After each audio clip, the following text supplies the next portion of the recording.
सर्वेषां कृते नमो नमः।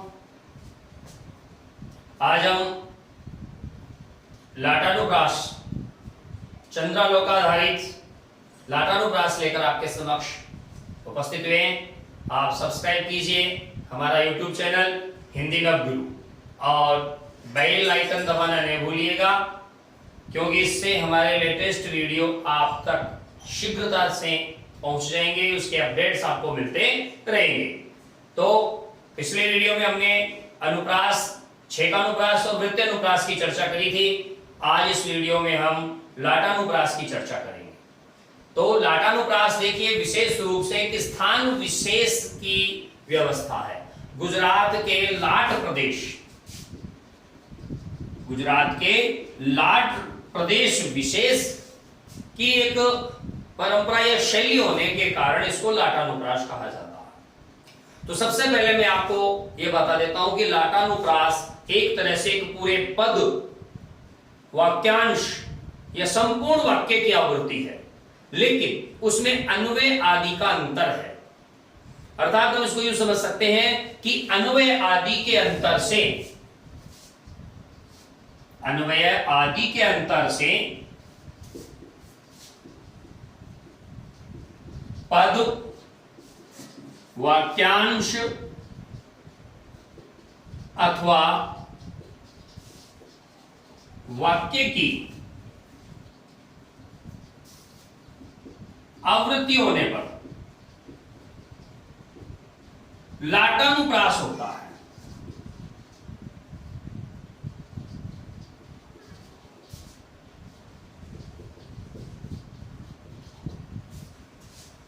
अन्वय आदि के अंतर से, अन्वय आदि में हम यह समझ सकते हैं, अगर हमने एक वर्ण भी बदल दिया पूरी काव्य पंक्ति में, तो वह काव्य पंक्ति अपने मूल अर्थ से विचलित होकर एक अलग अर्थ प्रदान करना शुरू कर देती है। तो उससे क्या होता है कि दोनों पंक्तियां दिखने में एक जैसी लगती है, दोनों पद दिखने में एक जैसे लगेंगे, लेकिन वहां पर अन्वय आदि के अंतर से दोनों के अर्थ में भिन्नता आ जाती है।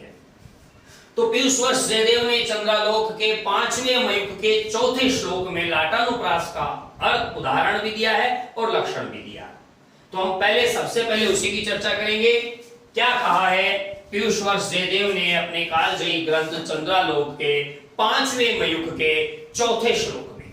क्या कहा उन्होंने, देखिए, लाटानुप्रास भुर भिन्न विप्राया पुनरुक्तता यन्नशान्न पुनः शत्रोर्गर्जितं तज्जितं जितं तज्जितं जितं।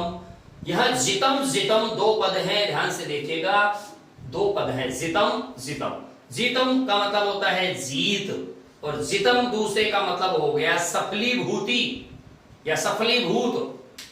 तो दो अर्थ हो जाते हैं। तो देखिए क्या कहते हैं ये, लाटानुप्रास भूर भिन्न विप्राया, भू एक क्षेत्र विशेष। देखिए लाटानुप्रास, यहां तक तो केवल अलंकार का नाम है। भू, भू का मतलब एक धरती, एक क्षेत्र विशेष, और वो क्षेत्र विशेष है गुजरात का लाट प्रदेश। वहां पर भिन्न अभिप्राया, भिन्न अभिप्राय के लिए एक क्षेत्र विशेष में लाटानुप्रास का प्रयोग किया जाता है।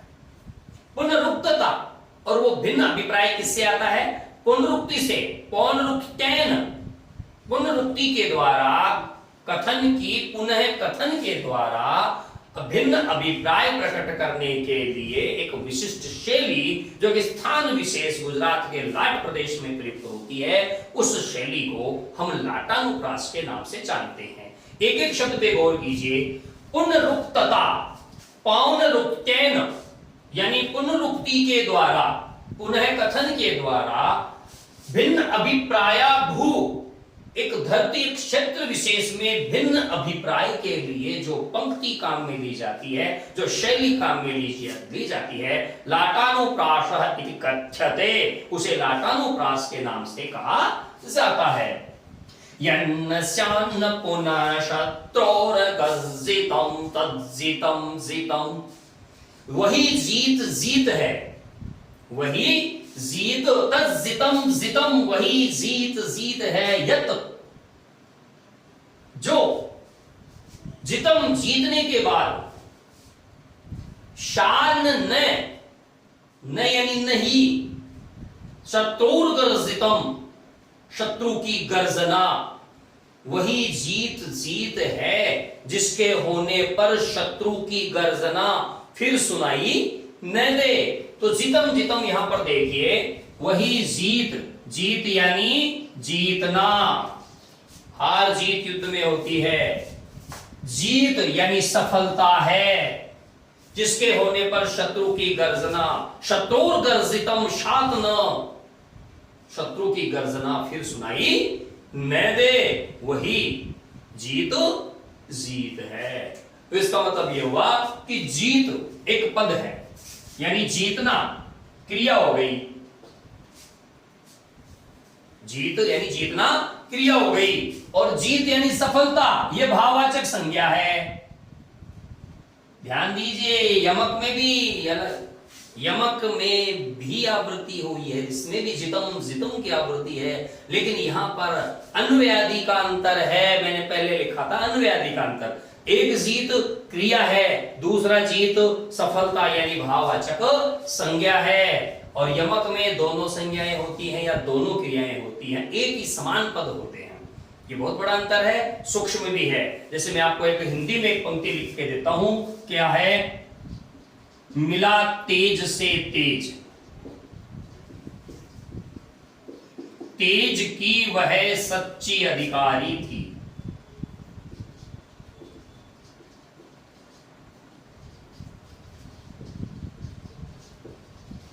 तो यहां पर ध्यान दीजिए, मिला तेज से, करण तेज, कर्ता तेज, संबंध, यानी यहां देखिए कारक अलग हैं, सब में अलग कारक हैं, सब में अलग कारक हैं। इसका मतलब है ये हो गया अन्वयादि का भेद, तो ये हो गया लाटानुप्रास। ये क्या हो गया? लाटानुप्रास, अन्वयादि का भेद है। यहां तज्जितम, जितम में भी अन्वयादि का भेद है। एक जीत तज्जितम क्रिया है, दूसरा जितम भाववाचक संज्ञा है। अन्वयादि का अंतर होने से यहां यमक न होकर लाटानुप्रास अलंकार है। अब दूसरे उदाहरण की तरफ देखते हैं हम, वो क्या कहता है? यस्य न सविधेदयिता दवदहनस्तो हि नदीभिस्तस्य। गौर कीजिएगा, पहली पंक्ति और दूसरी पंक्ति में कोई ज्यादा अंतर नहीं है, केवल और केवल न और च का अंतर है, जो कि अभी मैंने पहले भी आपको बताया है कि लाटानुप्रास में अन्वयादि के अंतर से पद, वाक्यांश या संपूर्ण काव्य पंक्ति की पुनरुक्ति होती है, जो भिन्न अर्थ में आ जाती है, अभिप्राय भिन्न हो जाता है दोनों का। यस्य न सविधेदयिता दवदहनस्तो हि नदीभिस्तस्य।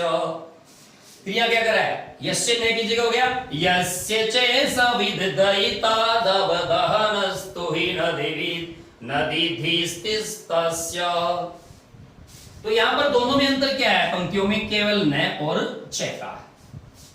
अब दोनों का अर्थ न और च में अंतर क्या हो गया? देखो अर्थ में क्या अंतर आया है। ऊपर वाली पंक्ति कहती है यस्य न सविधेदयिता, जिसके पास प्रिया नहीं है, जिसके पास प्रिया नहीं है। दवदहनस्तु,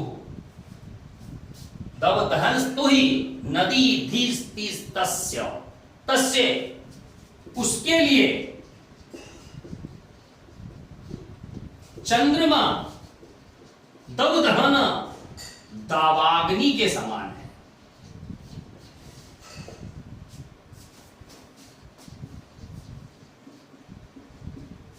जिसके पास प्रिया नहीं है उसके लिए चंद्रमा दावाग्नि के समान है। विरह की स्थिति में देखिए, श्रृंगार में दो प्रकार की स्थिति होती है, संयोग और वियोग।